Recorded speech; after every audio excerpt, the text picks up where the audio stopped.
All right, how's everybody doing? Coffeeed up? Maybe not? Coffeeed up? Excellent. All right, so I live in New York City, and I normally talk and speak and walk very, very quickly, but I've been instructed many times to slow it down for the presentation, so I'm going to do my best to pace things a little more apropos.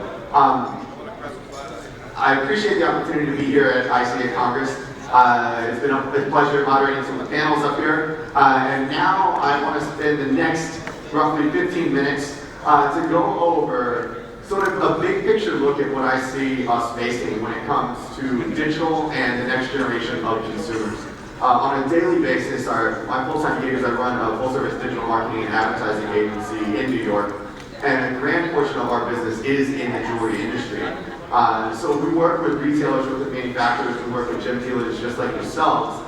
And over the course of the years, what we're seeing is this giant divide between where businesses are at right now and where the customer is currently today and where it needs to go and where the customer is going to be in the future. So as we're preparing for this, as we're looking through these things, today I'm going to go over quickly 6 different areas that I think we need to focus on when it comes to preparing and moving our businesses where we're at today into the future, closer to where the consumers are. Everybody sound good with that?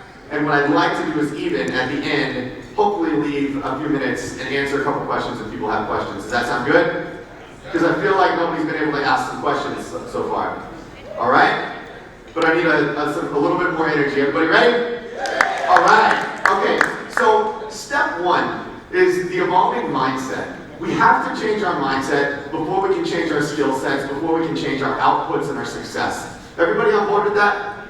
And that's great because that's the reason why you're here today and why you've been here and why many of you have flown here, is to change and evolve your mindsets around business today. So what does that look like? The first thing to evolve your mindset is focusing on that growth and the future.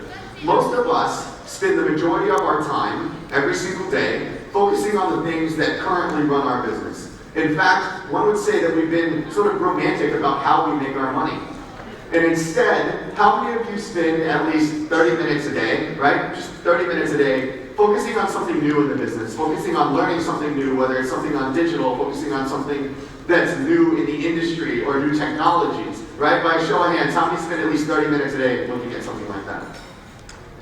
So that's the first thing. If everyone took away just one thing from the presentation, it would be spend 30 minutes a day learning about something new in the industry, learning about something new in the technology space, learning about something new in the marketing and advertising space. It costs you nothing, and it helps you be relevant to the business and the consumers of today and tomorrow. Can everybody do that? Excellent. The second thing is embrace the mess and disruption of change, right? So change is messy. Evolution is messy. Business transition is messy. If it was easy, everybody would do it. If running a business today was easy, everyone would do it. But I feel like most of the time, just like working out or dieting or eating healthy, right? We avoid the things that cause us the friction or cause us the mess or cause us the disruption instead of embracing it and really diving into the messy things to sort them out appropriately.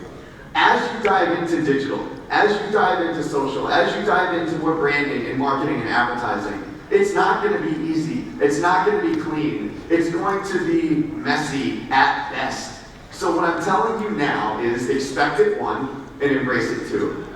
If you expect it, it's a lot easier to embrace it when it happens. So expect it to be a little messy. Expect there to be some friction and some rubs, but then work your way through it, right? You all should be familiar with the concept because it's similar to mining and the products that you're doing now. How many parts do you have to go away for every part that's actually worth it for you, right? Sean did an excellent representation of that with Jim Field. So embrace the mess, embrace the craziness and chaos, and dig your way through it because you will find the gold and quite literally the business that comes from doing it. Number 2, after we focus on the evolving mindset, the second thing we need to do is create experience. That's something that almost every single person has said, and you can't go to a presentation about marketing, advertising, the millennials, Gen Z, any type of consumer-focused thing without focusing or hearing someone talk about creating an experience. But what does that mean, right?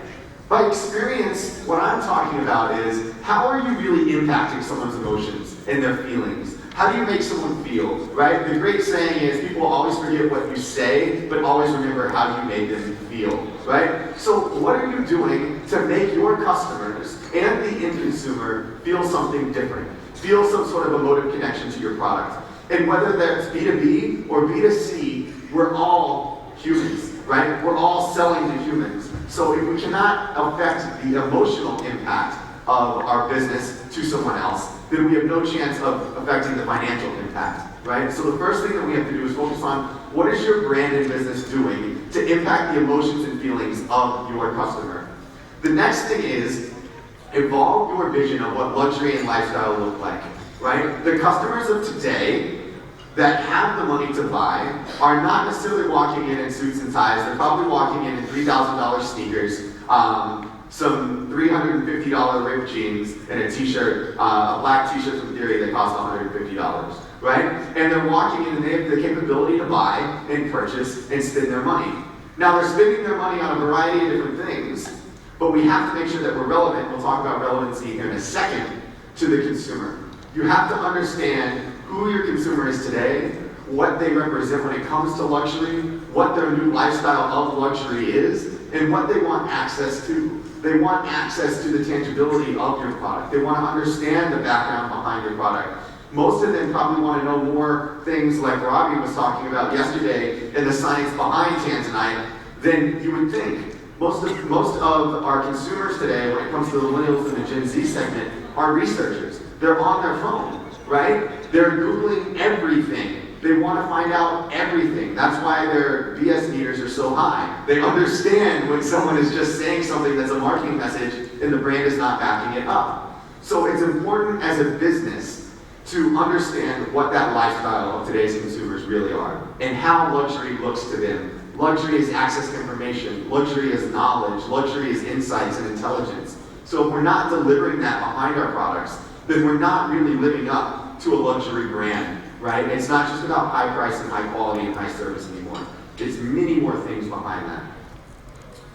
The next thing is we have to surpass expectations every single time.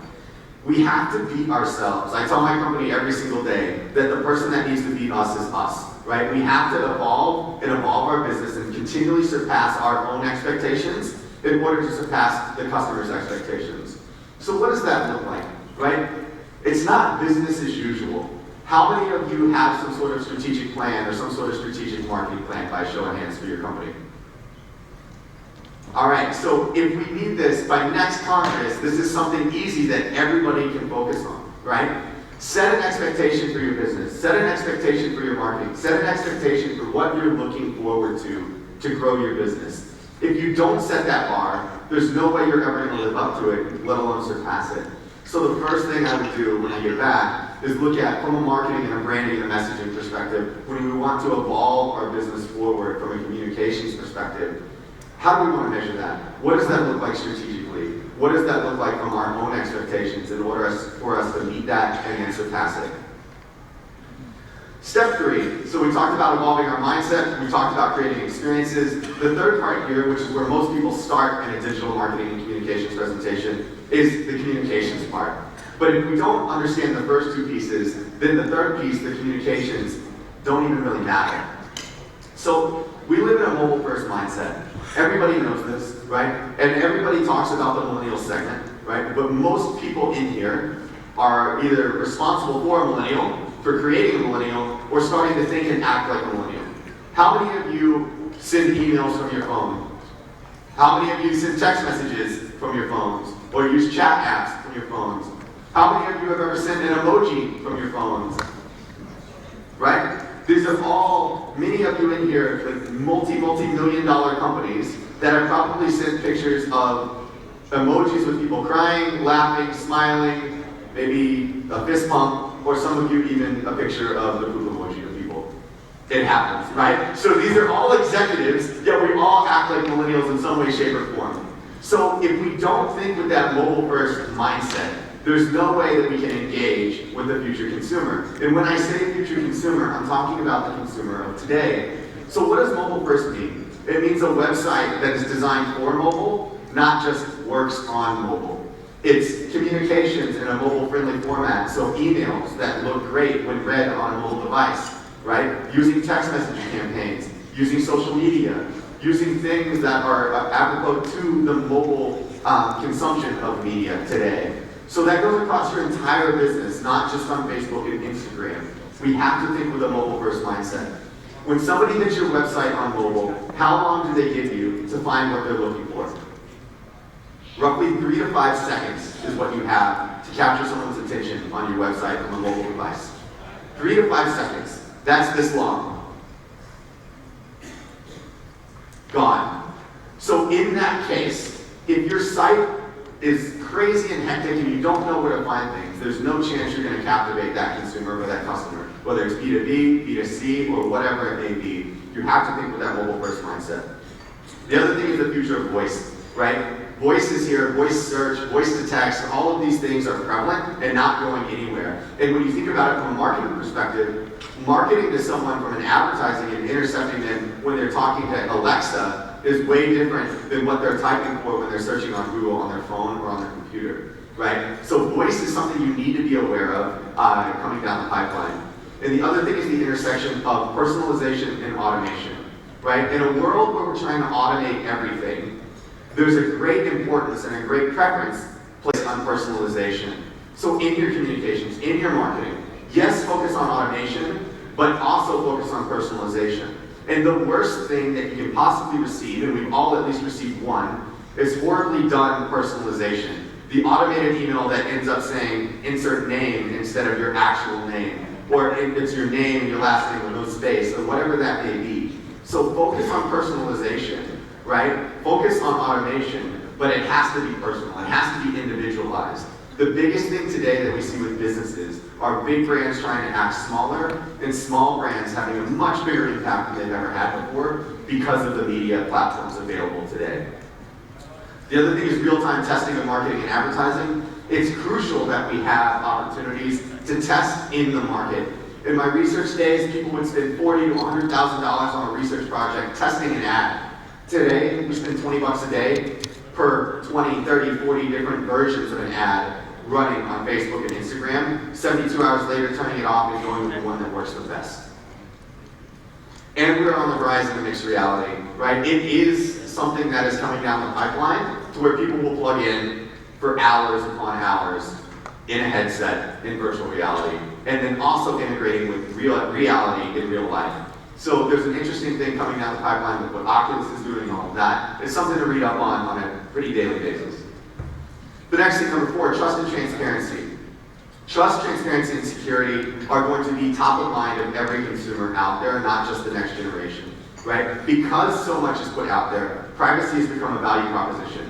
What am I willing to give you versus what do I get in return, right? Your trust, transparency, and security doesn't only come from marketing and advertising. It doesn't only come from things like blockchain and responsible sourcing. It's every aspect of the web. What information are you willing to give a consumer, and what information is a consumer willing to give you, right? You have to think about exchange and privacy as a value proposition.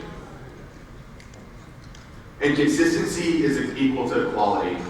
Consumers view consistency as a metric of quality today, right? It's not just price, it's not just high quality goods and materials. It's how consistent is your brand over every aspect and every touch point that they have with it, right? Whether you're a restaurant, whether you're a gym dealer, whether you're a retailer or a designer.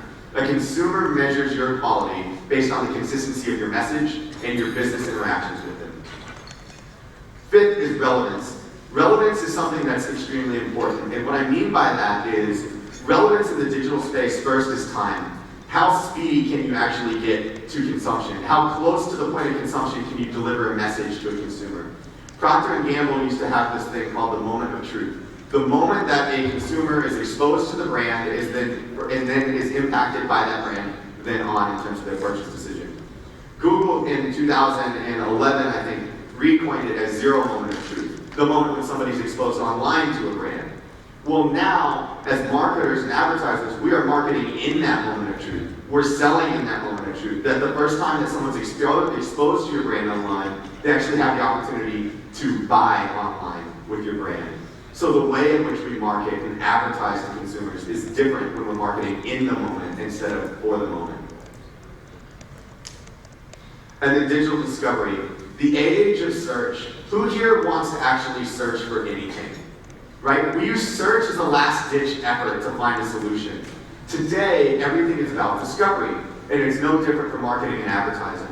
Consumers are discovering things long before they're ever searching for something. That's why Instagram is such a powerful platform. It's for the discovery and exploration portions of it.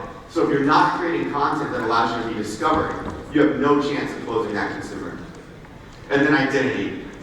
When it comes to identity, it's really important to have your own identity. It's really, and we live in a world where we sell a product that is unique. We sell a product that has its own unique identity. So it should be very easy for us to do that. We just need to actually communicate that identity to the consumers.